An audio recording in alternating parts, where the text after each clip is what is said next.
কত করে ওদের বলেছি জীবিত হোক মৃত হোক একবার অন্তত আমায় দেখাও। ওরা ওরা কেউ আমি তোকে দেখতে দেয়নি বাবা।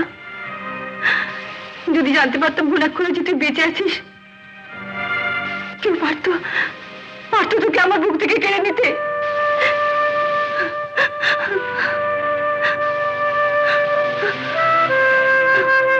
চুমকি যখন এসে আমার খবর দিল যে তুমি আসবে, তখন মনে মনে একটা হিসেব করে রেখেছিলাম তোমার কাছ থেকে আমি কি কি চাইবো, কিন্তু না চাইতেই তুমি আমায় যা দিলে। আমি তো তোকে কিছুই দিইনি বাবা। দিয়েছ মা, দিয়েছ। এমন কিছু দিয়েছো যা যা তুমি এত বছর ধরে তোমার ছেলে সুব্রতকেও দাওনি। তোমার দু চোখ থেকে যে মুক্ত বিন্দুগুলো এক এক করে ঝরে পড়ছে, সে সুব্রত কোনোদিন পাইনি মা। পেয়েছি আমি। এতদিন তোমার কাছ থেকে কিছু না পেলেও আজ যে সম্পদ আমি পেলাম, তা নিয়ে আমি আমার বাকি জীবনটুকু কাটিয়ে দেব। মায়ের কাছ থেকে চোখের জলের সন্তানের এই যে স্বীকৃতি, তাই আমার কাছে পৃথিবীর সব কিছু পাওয়ার থেকে বেশি। এবার বলো মা, কেন তুমি আমার কাছে এসেছো? আমি তো সুব্রতকে কোনোদিন বলতে পারবো না যে তুই আমার। জানি জানি মা, সমাজে তোমাদের একটা সম্মান আছে। আমার মতন একটা গুন্ডা বদমাইশের জন্য তোমাদের মাথা হেঁট হোক, তা আমিও চাই না। এবার বলো, তুমি কি চাও? ছোটবেলায় দেখেছি সব বন্ধুদের মায়ের কাছ থেকে আবদার করে কিছু চেয়ে নিতে। আমার মা আমায় মানুষ করতে হিমশিম খেয়েছেন।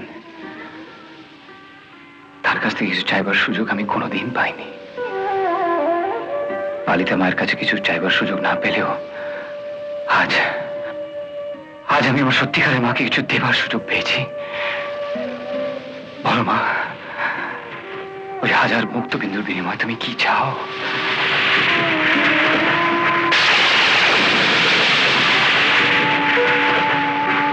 যে কালী মায়ের সামনে দাঁড়িয়ে তুমি আজ আমার সন্তানের স্বীকৃতি দিয়েছো, সেই মায়ের সামনে দাঁড়িয়ে আমি তোমায় কথা দিচ্ছি, তুমি যা চাইবে আমি তোমায় তাই দেব। আমি চাই না সুব্রতর সঙ্গে তোর কোনো লড়াই হোক। তুই ধরা দে।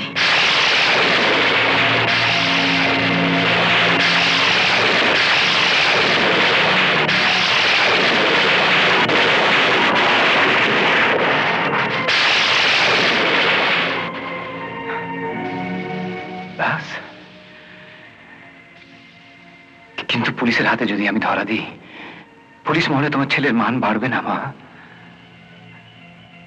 একটা গুন্ডা ছেলের মা হতে তোমার আপত্তি থাকলেও একটা মানি ছেলের মা হতে পারলে নিশ্চয়ই গর্বে তোমার বুক ভরে উঠবে। আমি শুনেছি আমাকে ধরার জন্য কলকাতা থেকে বড় পুলিশ বাহিনী এসেছে।